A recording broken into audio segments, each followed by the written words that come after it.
Bună, sunt Dara, iar de azi înainte o să vă dau sfaturi despre viața de zi cu zi și o să încerc să fac măcar un videoclip în care să putem să ne distrăm și să râdem împreună.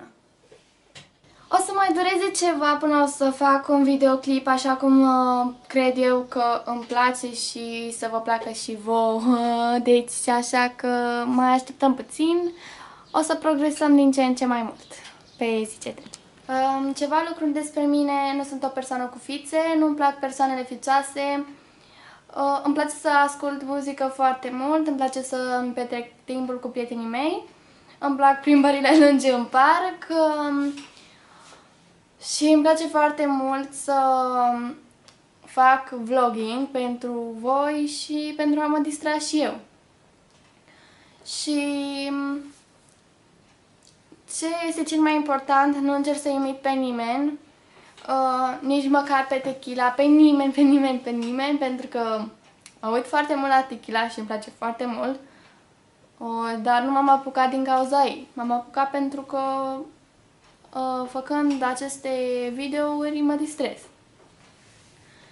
Și încerc să fiu cât pot de originală. Și o să aflați mult mai multe lucruri despre mine dacă mă urmăriți. O să încerc să postez o dată sau de 2 ori pe săptămână, pentru că weekendul am puțin încărcat și nu prea pot să postez. Sper să vă plac, nu foarte mult, dar sper să vă plac. Puteți să accesați Facebook-ul meu oficial, Dara Video and Comments blog. Acesta este. Accesați-l și o să puteți să-mi puneți acolo provocări când o să facem anumite chestii. O să vă pun foarte multe concursuri și o să fie ok. Așa că vă rog din suflet să accesați și să dați like, pentru că este foarte important. Și o să puteți face parte din intro. Să nu uitați să intrați și data viitoare, pentru că o să începem deja cu adevăr și provocare. Adevărurile și provocările o să fie date de prietenii mei, colegii mei. Iar apoi o să puteți să le scrieți și voi pe Facebook, pe Facebook meu oficial. Și apoi o să ne distrăm împreună. Vă promit că o să vă las pe toți să râdeți și sper să râdem cu toți împreună.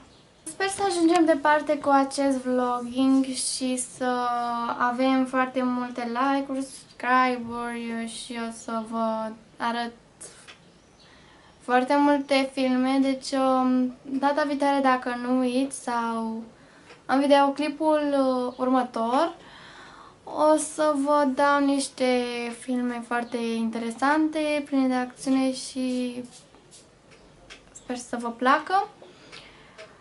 O să nu uitați să accesați Facebook-ul meu, Dara Video and Comments blog. Este foarte important să știu câți abonați avem. Bye!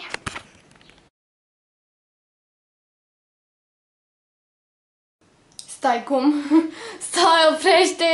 Bună, mă numesc Dara, iar de azi înainte o să vă dau sfaturi despre viața de zi cu zi și o să facem videoclipuri în care o să putem să ne distrăm și să râdem împreună. Bună, mă numesc Dara, am 12 ani, iar de azi înainte o să vă dau sfaturi despre viața de zi cu zi și o să încerc să fac